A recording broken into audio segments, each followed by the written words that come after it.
the best of the week on Relevant Radio. Dr. Mario Sacasa is a licensed marriage and family therapist. Only the best therapists are marriage and family guys. And operates a private counseling practice in Charlotte, North Carolina. Let's go out to Orange County, California to Nicholas. Hello, Nicholas. Thanks for calling in. Hello, guys. Thank you so much for taking my call. Yeah. How can we help you? So I'm a new father this year or last year. Congratulations. My wife and I have it's awesome. Thank you. My wife and I have a young 10-month-old son at home. And my question is, she's a stay-at-home mom and I'm working. So I'm gone, from 7 to 4:30 every day. And I got to come home and some of the stuff I do at the end of the day is pretty physical. So I got to shower off, and all things said, I'm not really available or ready to be with my wife and my son until about 5:30. And at that point, I'm either got to help cook dinner or help watch the baby. And then once all that's done, we got to clean up. So it's just kind of the basic, what I assume is the basic everyday motion of being new parents and navigating a marriage. And I guess my question is, how do we find time for our own personal devotions or devotions to the Lord with each other when everything's said and done and she's got to put the baby to bed, or there's not very much time left, or we're very tired and we're just realizing we don't have a lot of time for any of that at all. Mm-hmm. How do we talk about it? How do we create that space? Yeah. And it's not something I don't want to resent her for or resent myself for. Yep.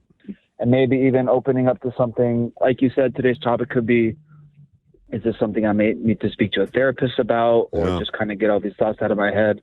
Just thought you guys could help out today. Oh, that's great. That's a lot. I hope I set it up properly. No, you did. Yeah, before I toss it to Mario, let me just affirm the fact that you're asking the question now at the 10-month mark before things go too far down the road. And this is the right time to say, okay, how do we rebalance this thing? So, Mario. Well, first, we got a guy asking questions about his feelings. I just want to give a shout out right there to our listener. I'll give you that one. Yeah.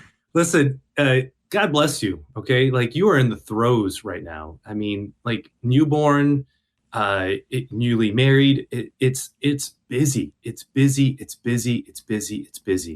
and the Lord knows that. And he knows that your availability with time and with prayer isn't what it was 5 years ago, 10 years ago, when you were single and just by yourself and you could take your holy hour or go to daily mass or whatever other devotions you had or pray your rosary regularly. I mean, you could, so like your time is not your own right now. And that's what you're saying. You're at work at 7:00, which means you're up at least at 6 to get wherever you need to be. You have a hard job, as you mentioned. You clean yourself off in the evening, then you're a good husband, you're being supportive and devoted to your wife and to your child.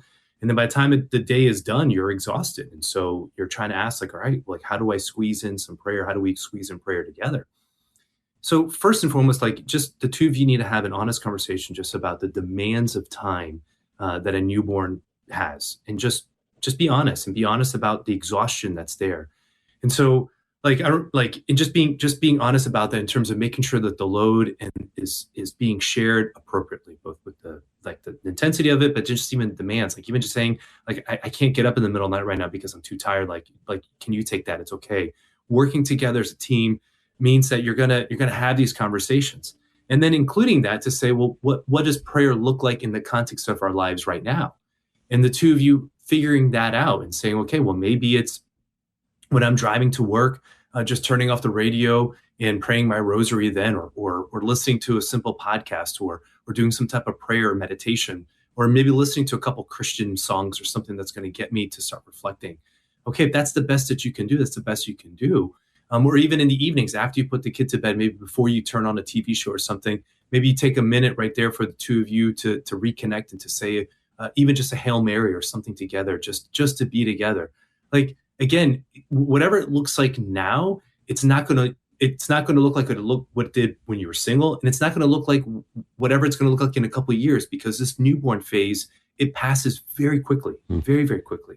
Yeah. But it's very intense, and it's all hands on deck, and it requires a lot of time and attention. And again, the Lord knows that and understands that. So just having honest conversations about where you guys are and game planning and strategizing where it is right now and allowing that to be enough is certainly my encouragement that I want to offer to you today. Yeah, 100%. And the research out there, Nicholas, is clear that marital satisfaction goes down for a period of time after the first child is born.